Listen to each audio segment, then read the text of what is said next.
iteka. Mbese ni hehe ushaka kuzamara ubuzima bwawe bw'iteka ryose? Ni mu ijuru cyangwa ni muri Gehinomu? Tega amatwi ijambo ry'Imana ugezweho n'umukozi w'Imana Pasiteri Ntakende Sadoc kuva ku wa mbere kugeza ku wa gatandatu kuva saa 11:45 za mu gitondo. Vari ni wowe Yesu yashenjaguriwe. Reka ngushime Mana nziza, ngushimire ineza yawe, ngushimire urukundo rwawe ruhebuje, ngushimire uyu mwanya mwiza wongeye kuduha, umwanya wo kwiga ijambo ryawe. Ndagushimye rero ko wemereye abateza amatwi ndetse nanjye uri hano, tukaba tubashije kuba duhumeka, kandi ukaba uduhaye amahirwe kugira ngo twongere turambure Bibiliya, turebe iki ijambo ryawe ritubwira. Reka mbabwire ko ari Pasiteri Ntakende Sadoc ubasuhuza kandi ubifuriza ibihe byiza. Tugiye rero gusenga hanyuma twinjire mu ijambo ry'Imana. Nk'uko bisanzwe nababwiye ko tuzaba turi kwiga kuruta uko tuzaba turi kubwiriza. Rero turi kwiga ijambo ry'Imana, turi ku ngingo ivuga agakiza. Agakiza turi kureba ni gute umuntu akizwa. Abantu benshi cyane yewe bari no mu matorero yitwa aya Gikristo ntibazi neza uko umuntu aba umukristo, ntibazi neza uko umuntu akizwa. Nyamara Bibiliya ibyigisha yeruye kuva mu itangiriro kugeza mu byahishuwe. Niryo somo rero turimo kwiga, nkaba nkwifuriza kugubwa neza ndetse no kugirirwa neza n'Imana igihe turi kwiga rino somo. Mana nziza, reka tugushimire neza yawe n'urukundo rwawe, kandi tugushimire umwanya mwiza uduhaye wo kugira ngo twige ijambo ryawe. Mana turakwinginze ngo uyu mwanya uze ubane natwe, kandi imitima yacu yicishirize bugufi kumva no kumvira iki ijambo ryawe rivuga. Mana, nk'uko ijambo ryawe ribivuga, uvuga ko umuntu wese utabyawe ubwa kabiri adashobora kwigera yinjira mu bwami bw'Imana. Kandi si n'ibyo gusa, ahubwo ntashobora no kwigera bubona. Niyo mpamvu Mana nkwinginze ngo iri somo turi kwiga ry'agakiza, buri muntu wese ufite inzara n'inyota, uyu mwanya umwuka wera komange ku mutima we kugira ngo yumve kandi yumvire, yizere iki ijambo ryawe rivuga. Urakoze kuri mwiza, ngaho bana natwe utugirire neza, abateza amatwi ubagirire neza, nanjye uri hano ungirire neza, unyuzuze amagambo yawe kugira ngo twese twunguke. Icyubahiro ni icyawe none n'iteka ryose, amen. Reka nongere mbasuhuze, kandi nizere ko mukomeje kugubwa neza. Isomo twize ngira ngo inshuro 3 ni isomo rivuga agakiza. Hari ingingo rero zigera kuri 4 arizo twise ibice cyangwa se intambwe umuntu atera kugira ngo agere ku gakiza. Ntabwo ari uko agakiza gafite ibice byinshi cyane, ahubwo nuko ibyo bintu uko ari 6 bigomba kuba mbere y'uko umuntu akizwa. Icya mbere rero twabonye yuko umuntu agomba kumenya. Umuntu agomba kumenya cyangwa se kwimenya no kwireba nk'uko Imana imubona. Iki ni igice cya mbere cyangwa se ni intambwe ya mbere. Umuntu ushaka gukizwa agomba kwibona nk'uko Imana imubona. Imana ifite uko ibona umuntu. Uhereye kuri Adamu, umuntu ni umunyabyaha kandi udashobora kwikiza na gatoya. Nuko nguko Imana itubona, kandi nuko nguko umuntu ugomba gukizwa akwiriye kwibona mbere na mbere. Igice cya kabiri ni igice kivuga kwihana. Kwihana mu yandi magambo ni uguhindukira cyangwa se guhindura intekerezo cyangwa intego. Icyo nicyo bita kwihana. Iyo umaze kubona ukuri nk'uko Imana ikubona, igikurikiraho ni ukwihana cyangwa se guhindukira, guhindura intekerezo zawe cyangwa se intego yawe ku birebana n'ubuzima bwawe bwo mu buryo bw'umwuka.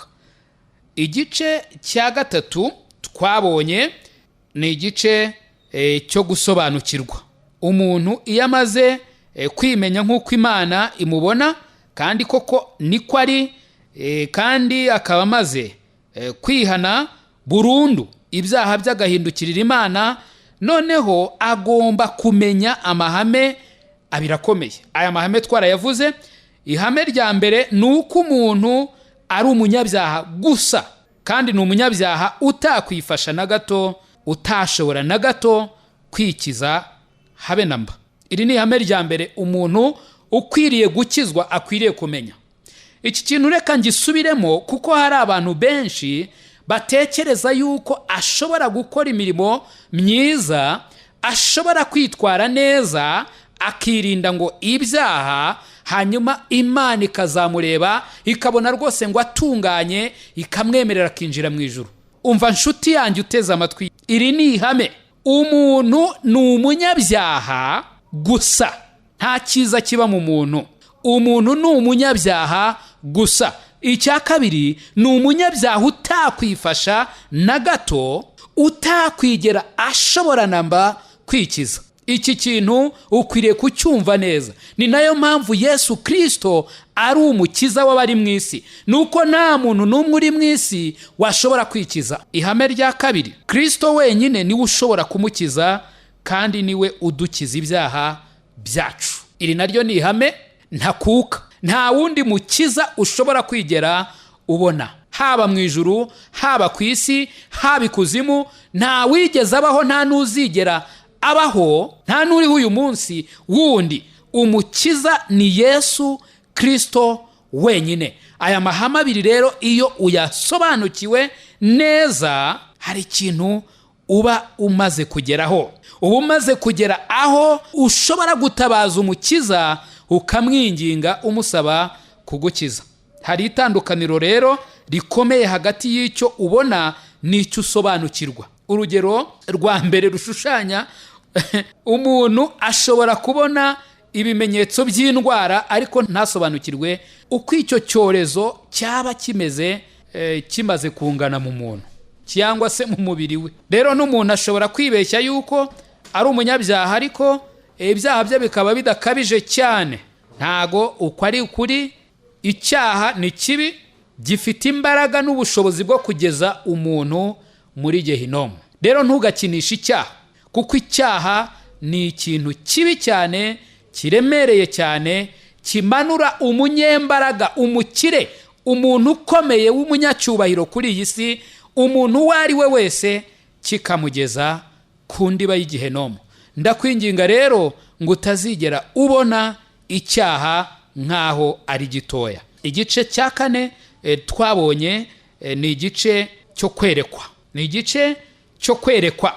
Abantu bose batizera, abantu bose batigeze bakizwa kandi bakiga inzira y'agakiza, hagomba kubaho uguhishurirwa gushingiye kuri Yesu Kristo. Guhishurirwa ko Kristo ari umwami w'icyubahiro, umwana w'Imana ihoraho.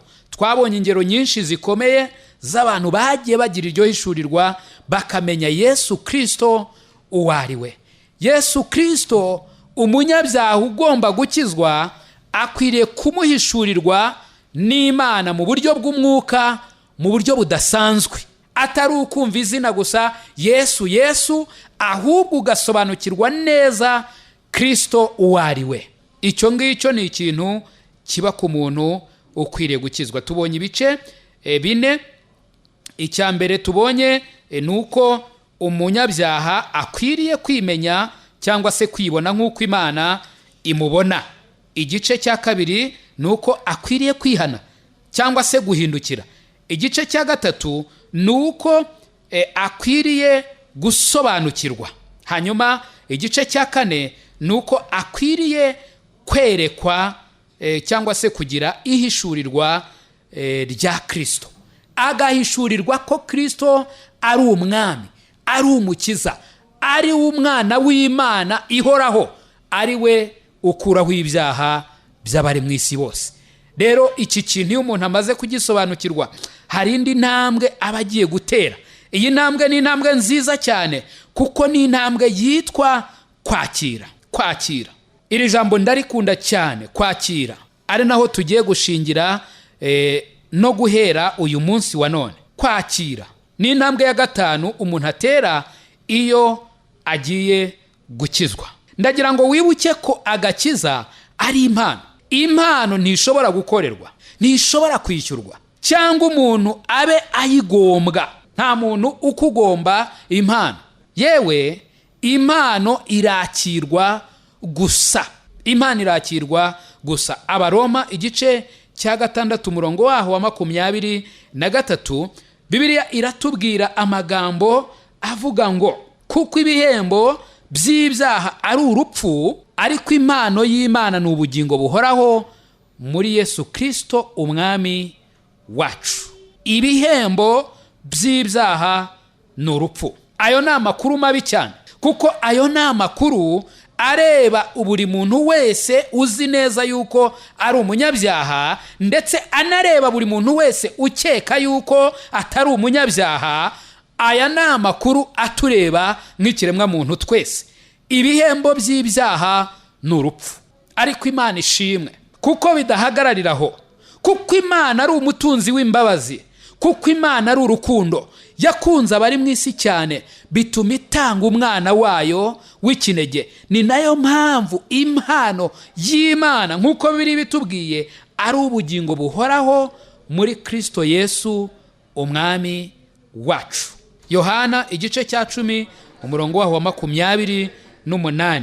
Yohana igice ni icya 10 umurongo waho wa 28. Bibiliya iratubwira ngo nziha ubugingo buhoraho kandi ntizizarimbuka na hato iteka ryose, kandi nta uzazivunura mu kuboko kwanjye. Reba rino jambo, nushaka uriceho n'akarongo muri Bibiliya yawe. Nziha, Imana iduha ubugingo buhoraho. Binyibutsa ijambo riri muri Yohana wa mbere igice cya 2 umurongo waho wa 25, aho Bibiliya ivuga ngo iri ni ryo sezerano yadusezeranije. Hakajyaho utudomo 2 bivuze ngo bagiye kuvuga iryo sezerano, nta kurica hirya nta kurica hino. Bibiliya ikavuga ngo ni ubugingo buhoraho.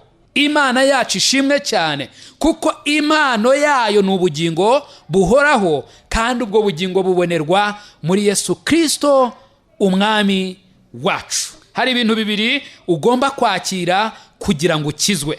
Icya mbere ni ijambo ryanditse rya Bibiliya, cyangwa se ubutumwa bwiza, cyangwa mu yandi magambo inkuru nziza zerekeye kuri Kristo. Imana yacu ishimwe cyane, kuko Imana yiza kubisaba ibindi bintu bikomeye Sadoki ntaho nari kubikura. Imana yiza kubireba ku bindi bintu bijyanye n'icyubahiro cyangwa n'ubutunzi cyangwa n'ibindi bitari bimwe ariko bifatika, Sadoki ntaho nari kubikura. N'abandi bose uyu munsi batera haleluya banezejwe n'agakiza k'Imana, ntago bafite ikintu birata gifatika uretse Yesu Kristo.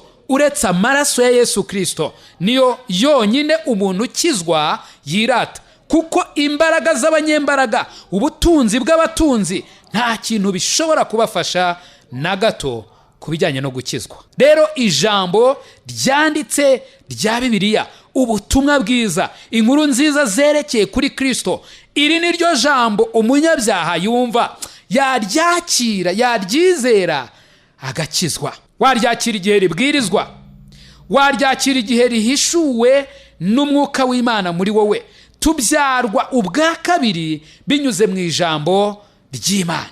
Petero wa mbere igice cya mbere umurongo wa 22 n'uwa 23. Ndagira ngo tuharebe icyo Bibiliya itubwira. Petero wa mbere igice cya mbere umurongo wa 22 n'uwa 23. Niba ushaka kubyarwa ubwa kabiri, ndagira ngo utaza kwibeshya ugatekereza ko uzabyarwa n'amazi, yaba ya Nyabarongo, yaba ya Yorodani nziza iraho uteranira, yaba ari ay'uruzi runaka, yaba ari n'ay'uruzi rwa Yorodani rwo muri Isirayeli. Nta mazi yo kuri iyi si yagukuraho ibyaha nshuti yanjye, cyangwa ngo akubyare ubwa kabiri. Tubyarwa ubwa kabiri n'ijambo ry'Imana, imbuto itabora y'ijambo ry'Imana. Petero wa mbere igice cya mbere umurongo waho wa 22 n'uwa 23.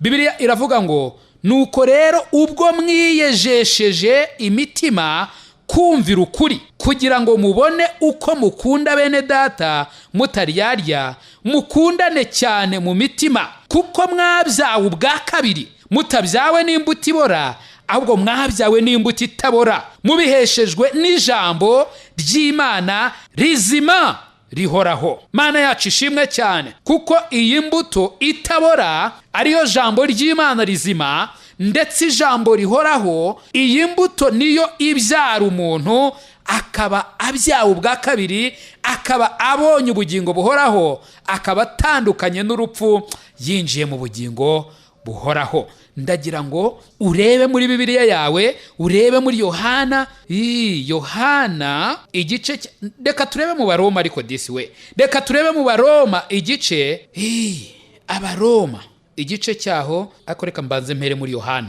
Imirongo ndumva iri kundwaniramo ari myinshi. Yohana igice cyaho cya 5 umurongo waho wa 24 haravuga ngo nukuri ndababwira yuko uwumva ijambo ryanjye, ahantu haca akarongo ariko, uwumva ijambo ryanjye, aya ni amagambo yaturutse mu kanwa k'umwami Yesu Kristo, arimwo yivugira ubutumwa bwiza, nta wundi muntu akoresheje. Uyu munsi avugira mu bantu bakijijwe, ariko aha yari akiri ku isi, yari ari kuvuga ubwe n'akanwa ke, acyambaye uyu mubiri nk'uwo twambaye. Nuko aravuga ngo nukuri. Iri jambo naryo rijya rintangaza cyane, kuko Yesu yakuyeho urujijo rwashobora kubaho rwose. Igihe yavugaga ngo nukuri, iyo ataza no kwirirwa avuga ngo nukuri, byari kuba ari ukuri. Akavuga gusa ati ndababwira yuko umuntu wumva ijambo ryanjye akizera uwantumye aba afite ubugingo buhoraho, kandi ntazacirwaho iteka, ahubwo abavuye mu rupfu ageze mu bugingo. Iri jambo ryari kuba ari ukuri, ariko umwami wacu Yesu Kristo, umucamanza w'abari mu isi bose, umukiza w'abari mu isi bose, niwe wavuze aya magambo, ayatsindagiza iyi ndahiro. Aravuga ngo nukuri ndababwira yuko umuntu wese wumva amagambo yanjye. Mana yacu ishimwe cyane, ntabwo ari uwukora imirimo iyo ariyo yose, ntabwo ari uwiyumvamwo amarangamutima runaka, ahubwo Yesu yaravuze ngo umuntu wumva ijambo ryanjye agakurikizaho ikintu cya kabiri, akizera uwantumye, cyangwa se mu yandi magambo akizera Imana, dore icyita kimubaho, aba afite ubugingo buhoraho. Mana yacu ishimwe, aka kanya aba afite ubugingo buhoraho. Dore irindi jambo rikomeye cyane riri muri uyu murongo, Yesu yongeraho ikintu kivuga ngo kandi ntazacirwaho iteka. Aha ndimo ndareba nkabona ari mu gihe kizaza, ku munsi w'urubanza, ku munsi w'amateka, ntabwo uyu muntu azacirwaho iteka. Ntabwo ari ibyo gusa, dore amahoro yuzuye yo mu mutima. Yesu aravuga ngo ahubwo abavuye mu rupfu ageze mu bugingo. Ashatse yavuga ngo haleluya, Mana ushimwe ko gehinomu nakigiyemo kubw'uku kubyarwa ubwa kabiri. Tubyawe n'iki? N'ijambo ry'Imana rizima rihoraho. Icyampa ukamenya imbaraga ziri mu ijambo ry'Imana, ukareka kwishingikiriza ku bitekerezo by'abantu bitagira umumaro, ukareka kwizera idini yawe ibyo ikubwira bidafite aho bihuriye n'iby'Imana yaremye isi n'ijuru, ukareka kwibwira no kwizera no kwiringira imbaraga zawe cyangwa ubutunzi bwawe. Ubugingo buhoraho tububona binyuze mu kumva ijambo no kuryizera, nimwo tubona ubugingo buhoraho. Nicyo Bibiliya itubwiye. Uyu murongo nushaka uwandike, uri muri Yohana 5 umurongo wa 24, kuko nikuvuze. Yesu ubwo arivugira ngo ndababwira ukuri yuko umuntu wese wumva ijambo ryanjye akizera uwantumye aba afite ubugingo buhoraho, kandi ntazacirwaho iteka. Yesu ashimwe cyane. Ntabwo ari ibyo gusa, abavuye mu rupfu ako kanya ava mu rupfu akagera mu bugingo. Hari ikindi kintu rero umuntu ukizwa agomba kwakira. Ikintu cya kabiri ni ijambo rizima cyangwa se Kristo we ubwe. Yohana igice cya mbere umurongo wa mbere, Bibiliya iratubwira ngo, Yohana igice cya mbere umurongo waho wa mbere, mbese umuntu ukizwa agomba kwakira ijambo rizima cyangwa Kristo we ubwe. Bibiliya iratubwira ngo mbere na mbere hariho jambo, jambo uwo yahoranye n'Imana kandi jambo yari Imana. Urumva, mbere na mbere hariho jambo kandi jambo uwo yahoranye n'Imana kandi jambo yari Imana. Ugomba kwakira ijambo ryanditse rya Bibiliya. Mbese mu yandi magambo, kugira ngo ukizwe ugomba kumva Bibiliya isomwa kandi usomerwa inkuru nziza z'agakiza, usomerwa ubutumwa bwiza bw'agakiza. Icya kabiri, ugomba kwakira ijambo rizima cyangwa se Kristo we ubwe, kuko hano ku murongo wa 12 w'iki gice haravuga ngo icyakora bamwemeye bose bakizera izina rye yabahaye ubushobozi bwo kuba abana b'Imana. Igihe cyose twakiriye ubutumwa bw'ijambo mu kwizera, uwo nguwo jambo rizima aza mu mitima yacu. Reba ku Byahishuwe igice cya 3 umurongo wa 20 haravuga ngo umuntu wese niyumva ijwi ryanjye agakingura urugi cyangwa se akizera, nzinjira iwe. Jambo rizima cyangwa se Kristo arinjira.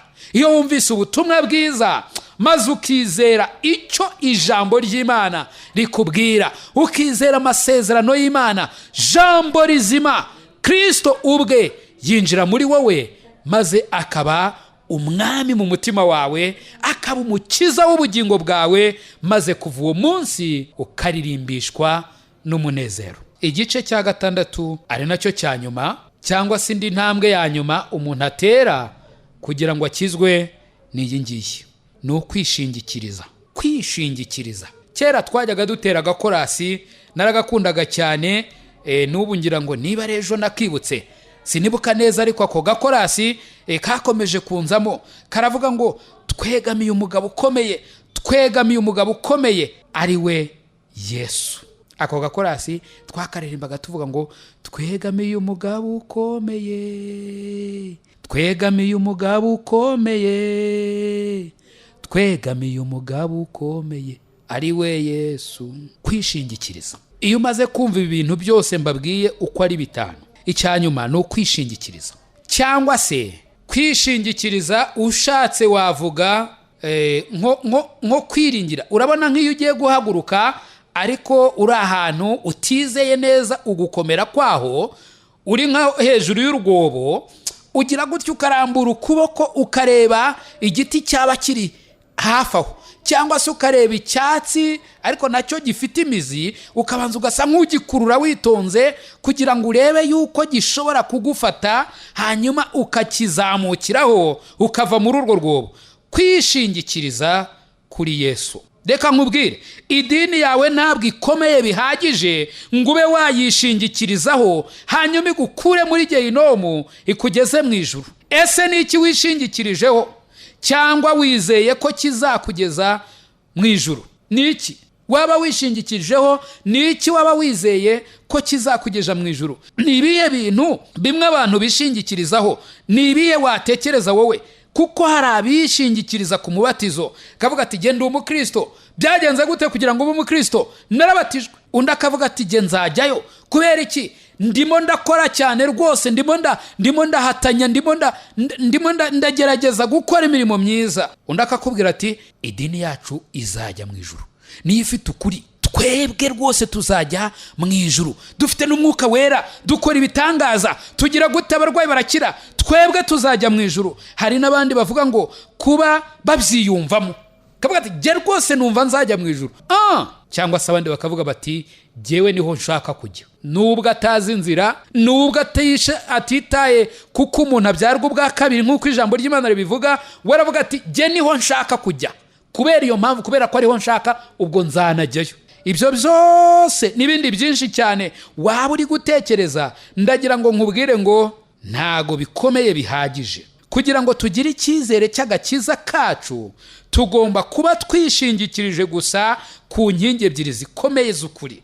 Nk'uko benshi muri twe dufite amaguru abiri akomeye, aya akaba ariyo duhagarariraho. Niko Imana yaduhaye amaguru abiri atanyeganyega cyangwa inkingi dushobora kwishingikirizaho. Inkingi ya mbere ni ukuzura kwa Bibiliya. Kuzura kwa Bibiliya, amasezerano y'Imana ntanyeganyega, kandi uko ari niko ari nyine.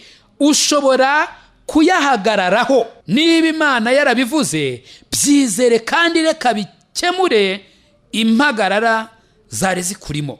Mbega ukuntu biryoshye kwizera Yesu Kristo nk'umwami n'umukiza w'ubugingo bwawe, ukamwibutsa ijambo rye gusa, ugaturiza ku isezerano rye, ukamenya ko ari Uwiteka uvuga ibyo. Inkingi ya kabiri, umurimo Kristo yakoze akawurangiza. Muri Yohana 19 umurongo waho wa 30. Yohana igice cya 19 umurongo waho wa 30. Kristo yakoze umurimo wose wo kuducungura, ndetse ntabwo yawukoze ngo awugeze ahantu heza ngo natwe dusubukurireho, nta nubwo yawukoze ngo ageze ahantu atashobora kwishyura ngo twebwe dusubukurireho dukora imirimo yo kugenda twishyura. Ahubwo Kristo yakoze umurimo wo gucungura umwana w'umuntu, arawurangiza rwose pe. Dore uko Bibiliya ivuga, Yohana igice cya 19 umurongo waho wa 30. Yesu aravuga ngo, Yesu amaze gusoma iyo vino aravuga ati birarangiye. Nibiki byari birangiye? Akazi kose kajyanye no gucungura umwana w'umuntu kari karangiye. Yesu yavuze n'ijwi rirenga ati birarangiye. Ibitambo birarangiye, imirimo y'umwana w'umuntu irarangiye, igeze ku iherezo. Amategeko yari yerekanwe uko ari, imbaraga za Satani zari zihangijwe, icyaha cyari cyishyuwe, gitwikiriwe kandi gikuweho. Ubutabera bw'Imana bwari bunyuzwe n'ukwera kwayo, kwari kubaye ukutariho umugayo, ntago kwari kukiriho urubanza. Ugucungurwa kwacu kwari kuzuye. Noneho nimuze muruhukire muri byo kandi mwishingikirize kuri uwo murimo ukomeye Kristo yakoze. Nicyo mwifuriza nshuti uteze amatwi. Niba ushaka gukizwa, ukaba ushaka ubugingo buhoraho, ukaba ushaka kuzaririmbana n'abera indirimbo yo kuzamuka igihe Kristo azaba agarutse, aka kanya ndakwinginze ngo uvane ibyiringiro byawe ku kindi kintu icyo ari cyo cyose waba wari wishingikirijeho, maze wishingikirize kuri uyu murimo ukomeye Kristo yakoze kandi akawurangiza, ari wo yashoreje ku musaraba i Gologota, aho yatangarije intsinzi akavuga ati birarangiye. Izere uwo murimo ukomeye Kristo yakoze, maze amasezerano y'Imana abimpamo kuri wowe. N'ikimana igusaba, ntabwo ari cyo Sadoki avuga, ahubwo n'ikimana igusaba. Bibiliya irambwira muri Matayo igice cya 11 umurongo wa 28. Matayo igice cya 11 umurongo wa 28.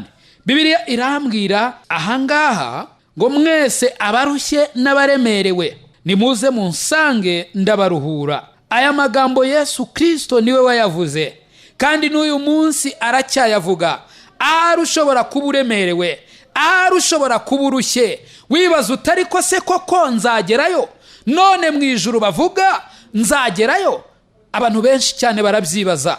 Iyo ndi kuvuga ubutumwa urugo ku rundi cyangwa se mu nzira, abantu bajya bambwira bati rero Sadoki waba wiyemeye, uramutse uvuze ko uzajya mu ijuru ubizi neza, none se wabimenya ute kandi ukiri muri uyu mubiri? None se mu ijuru hazajyayo umuntu ufite icyaha? None se mu ijuru ninde muntu wajya adakiranuka? None se ko gukiranuka bidashoboka? Bakambaza ibintu byinshi cyane, ariko nanone nkavuga ijambo rikomeye rimeze nk'iryo Kristo yigeze kubwira umudamu w'umusamariyakazi amusanze ku iriba, amubwira ati wampaye amazi yo kunywa? Ati ashwi da, sinshobora. Yesu aramubwira ati iyaba wari uzi impano y'Imana. Iri jambo nditekerezaho kenshi.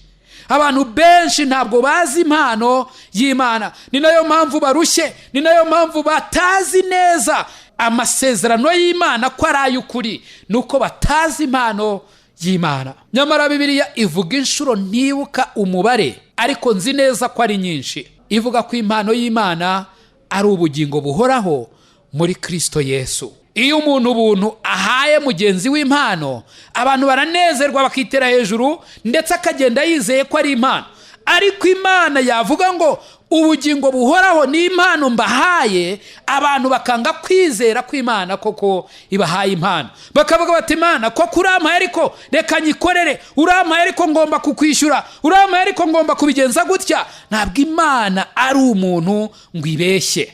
Niba ikubwiye ko ari impano iguhaye impano, izera impano y'Imana, akira impano y'Imana. Mbese urashaka gukizwa, ukwiriye kwakira impano y'Imana. Bibiliya iratubwiye ngo abarushye n'abaremerewe, cyangwa se mu yandi magambo abantu barushye bashaka agakiza, icyo bakwiriye gukora ni ugusanga Yesu akabakiza ku buntu. Ibyiringiro byanjye nta kindi byubatseho uretse amaraso ya Yesu no gukiranuka kwe. Aho niho ibyiringiro byanjye byubatse. Njya ntekereza ku baririmbyi bari bakijijwe, baririmbye indirimbo zitandukanye zo mu gitabo cy'icyatsi kibisi, abantu bagikoresha ngira ngo imbere cyanditseho indirimbo zo gushimisha Imana n'indirimbo z'agakiza. Izi ndirimbo rero ndazikunda cyane kuko harimo indirimbo zikomoza ku byambayeho. Ntago nazivuga ngo nzirangize, ariko hari indirimbo ya 11 ijya inshimisha cyane. Iravuga ngo mpimbarize Imana ibyo yankoreye, yatanze umwana wayo w'ikinege, amfira abiciru cy'ibyaha byanjye, nuko anshira icyanzu ngo njye mu ijuru. Yambereye incungu igorogota, angura amaraso, sinkiri uwanjye, uwaba umugome akamwizera yakizwa ako kanya akababarirwa. Yakoze ibikomeye, twishimane, twishimire ubuntu n'imbabazi ze, nyamara ubwo azaza tumwirebera nta wavuga uburyo tuzamushima. Iyi ndirimbo rero iranezeza mu magambo ayirimo yuko yambereye incungu igorogota, yambereye incungu, yambereye ingurane, yambereye inyishyu y'ibyaha byanjye. Imana yacu ishimwe. Icyo kiranezeza, kikamara umubabaro, kikandemamwo ibyishimo n'umunezero utavugwa, utarondoreka, kuko uyu munsi umutima uraririmba yuko nabohowe rwose. Kandi nzi neza ko hari abera hirya no hino n'uyu mwanya nabo bari kuvuga ngo umutima uraririmba yuko nabohowe rwose, negereye umwami Yesu, none ndirimbana umunezero. Mbese urashaka gukizwa? Muri make dore iri somo ryacu ikintu ryavugaga, inzira y'agakiza ni ukwibona nk'uko Imana itubona, kandi uko niko turi koko mu maso y'Imana yera, tukihana ibyaha byacu, tugahindukirira Imana, tukamenya ko ntacyo twabasha kwikorera ubwacu ngo twikize, kandi ko Kristo wenyine ari we ushobora gukiza. Tukareka umwuka wera akaduhishurira ubumana n'ubwami bya Yesu Kristo, tukakira mu kwizera ijambo cyangwa ubutumwa burebana na Kristo, tukareka Kristo ubwe akaza akinjira mu mitima yacu, maze tukagera aho twishingikiriza burundu ku masezerano y'Imana n'umurimo wakozwe ukanarangizwa na Kristo ku bwacu. Niba utari wakora ibyo, ndakwinginga, uyu ni umwanya wo kwihana, ukaza ukegera intebe y'ubuntu, ukizera, ukakira, maze ukatura ko Yesu ari umwami n'umukiza w'ubugingo bwawe. Uyu munsi impano y'Imana ikaba iyawe. N'iki Imana igusaba, kandi Imana ntabwo ijya ibeshya. Iyo yasezeranye irasohoza. Bibiliya niko itubwira. Yohana wa mbere igice cya 5 umurongo waho wa 12 n'uwa 13 biratubwira ngo ufite umwana, ufite uwo mwana niwe ufite ubwo bugingo, naho udafite umwana w'Imana nta bugingo afite. Reba umurongo wa 13 icyo uvuga.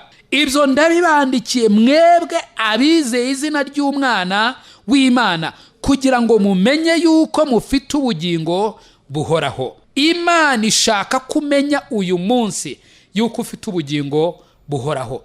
Irabishaka cyane kuruta uko wowe unabishaka, kuko Imana niyo idukunda itabitewe n'imirimo yacu myiza twakoze, ahubwo ibitewe n'urukundo rwayo.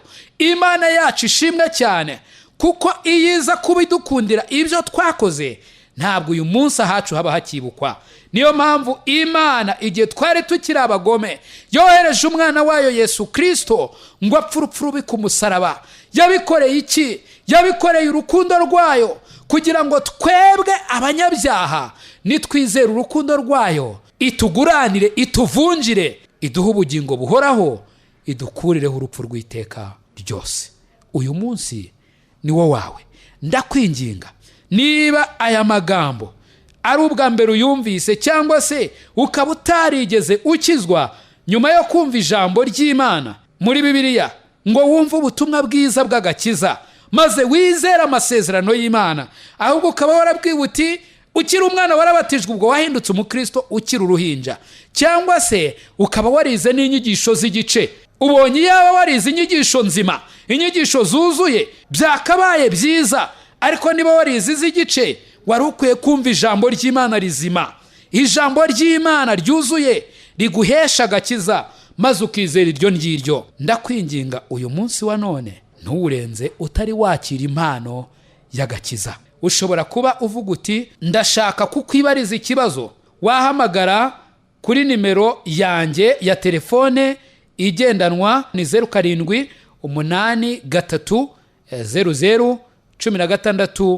0783001646. Iyo niyo nimero ushobora kumbonaho, waba ushaka ko tubiganiraho mu buryo bwimbitse twabiganiraho, waba ushaka kumbaza ikibazo kindi wakimbaza kuri uwo murongo nyuma yuko mvuye muri studio. Ndakwinginga uyu munsi wa none ngo niba utari wakira Yesu Kristo nk'umwami n'umukiza w'ubugingo bwawe, ubikore none, ubikore none. Mana, uri mwiza kandi neza yawe ntirondoreka, urukundo rwawe ntabwo rugira akagero, ari nayo mpamvu watanze umwana wawe Yesu Kristo ngo apfe urupfu rubi ku musaraba. Twebwe abari abanyabyaha bari bakwiriye gupfa tukarimbuka buheriheri. Mwami, nitukwizera tubone ubugingo buhoraho, ndetse tube tutagiciriweho iteka ukundi nk'uko ijambo ryawe rivuga. Byongeye kuri icyo, tube tuvuye mu rupfu tugeze mu bugingo, maze turirimbishwe n'umunezero yuko twabohowe rwose nk'uko umuririmbyi yabiririmbye, natwe turirimbane nawe yuko twabohowe rwose. Mana, ibyo ngibyo byatewe n'urukundo rwawe. Uyu munsi ndaririmba, hari abandi bera benshi baririmba, ntago nabarondora amazina, ariko barahari, ndabizi neza, niko ijambo ryawe rimbwira, kandi uko ni ukuri. Mana rero ndakwinginze ngo ahari umuntu wese uteze amatwi akaba atari yasogongera neza ngo amenye impano y'Imana, ngo amenye n'utanga aya masezerano uwo ari we, ngo amusaba amazi y'ubugingo yayandi amara inyota by'iteka ryose, ndakwinginga ngo uyu mwanya Mwami ukomange ku mutima we, umwuka wera amuganirize, amwigishe, amucengeze mu ijambo ryawe, maze arebe igorogota, arebe ku musaraba, yakira impano y'agakiza utanga ku buntu, kandi uha buri wese utarobanuye ku butoni, yaba umuzungu cyangwa umwirabura, yaba umukene cyangwa umukire, yaba uworoheje cyangwa ukomeye, buri muntu wese uko ari, Mwami umuhera ubuntu. Niyo mpamvu nkwinginze Mwami ngo uyu munsi uhere buri wese ufite inyota ku buntu, kandi tuzumva amashimwe yuko Mwami benshi bumvise iri jambo nabo baririmbishwa n'umunezero yuko babohowe rwose, yuko begereye umwami Yesu, bakaba uyu munsi buzuye umunezero. Urakoze kuri mwiza, ngaho bana natwe tubyambaje twize mu izina rya Yesu Kristo umwami wacu, amen. I Karuvari ni wowe Yesu yashenjaguriwe. Nshuti mukundwa, mbese aho izina ryawe ryanditswe mu gitabo cy'ubugingo? Ese impanda ivuze Yesu agarutse nona, cyangwa uramutse uvuye mu mubiri, wizeye neza 100% ko wajya mu ijuru? Ndakwinginga ngo uyu munsi utekereze ku iherezo ryawe, maze ufate umwanzuro uruta iyindi. Imana iragukunda kandi Yesu aragutegereje. Ngwino, tebuka aguha agakiza, akuruhura umutwaro w'ubwoba, aguha amahoro, umunezero n'ibyiringiro byuzuye byo mu mutima. Ukeneye ubundi bufasha waduhamagara kuri izi nimero: 0783 00 16 46. Imana iguha umugisha. kuba ari wowe munyabyaha gusa uhari, ntibyari kubuza Yesu kuza hano kugupfira, ntiwaburira imbabazi ku bireba.